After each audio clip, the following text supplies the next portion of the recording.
Welcome to my metallic brush pen inventory. I don't have as many metallic pens as other pens, but I do have quite a few different brands. So I'm going to show you each of them and talk about which ones I'm going to keep and which ones need a new home. And I'll be using my black Archer and Olive journal because I wanted to show off how the metallic pens work on black paper. They also work on white paper, of course, but the magic is how they work on black paper. This is part 4 of my brush pen inventories. If you want to see the other brush pen inventories that I've done, I will leave a playlist at the end of this video so you can check out those as well. All right, so getting into metallic pens, like I said, the magic of metallic brush pens is how well they do on black paper. That's what makes them so much fun. And honestly, I have to say that I haven't noticed that much of a difference in ink quality between the different pens. It's mostly the brush tip. So keep that in mind as we get into all of these. The first metallic brush pens I'm going to show you are these Karin Decobrush markers. And these ones are really good. They're also really expensive, so they might not be for everybody, but it's the same brush tip as on the regular Karin markers. And so if you've seen any of my other videos, you know those are my absolute favorite brush pens. And this firm large tip is no different in the metallic ink. So I haven't used these in probably at least a year, and I was really surprised to see that my pink one isn't working very well. I can see that the metallic is kind of stuck in the barrel, and so I shook it a lot. I had to shake all of them a lot, which the nice thing about Karin markers is that there's a little bead or something inside to help you shake it, but because I hadn't used the pink one for so long, the metallic was really stuck, and so it wasn't working very well. So if you don't know if you're going to be using metallic markers that often, these ones are probably not the ones to invest in. But if you are going to be using them a lot and not let them sit in your drawer for years, these are the best quality metallic brush pens that you will ever find. And you can see that in the videos that I made in 2018 when I was first trying them out. They are so good, so juicy.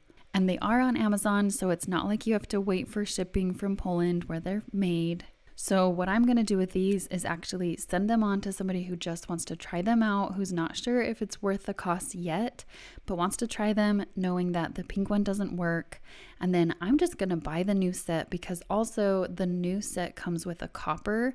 The old set that I had came with 2 silvers and did not include the copper color. And I'm not going to buy them right away. I'm going to wait until I am using my black journal more often so I know for sure that I will be using them a lot more than what I did with these last ones. And even though the pink one did wear out, the thing is, if other metallic pens wear out, you can't shake it to get it back to life at all. So that is another reason why these ones are such good quality and worth the cost if you use metallic pens really often.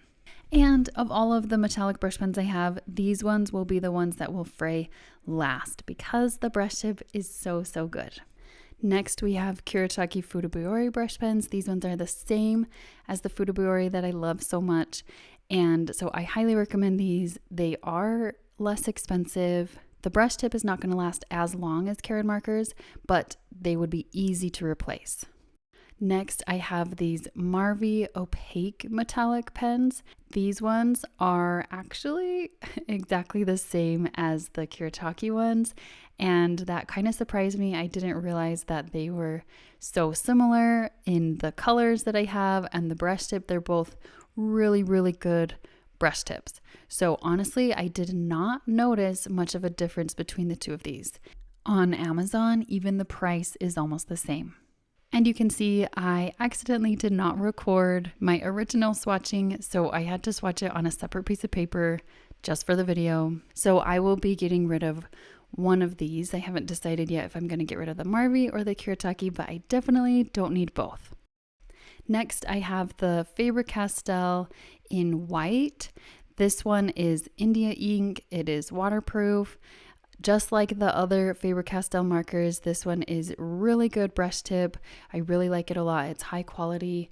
I tried it just to see if it actually works to have a white brush pen, and It does. It is white. It's not as opaque as I wanted. So it's not like a pure white. It's a little bit transparent, but it's the only white brush pen that has this kind of quality of a pen.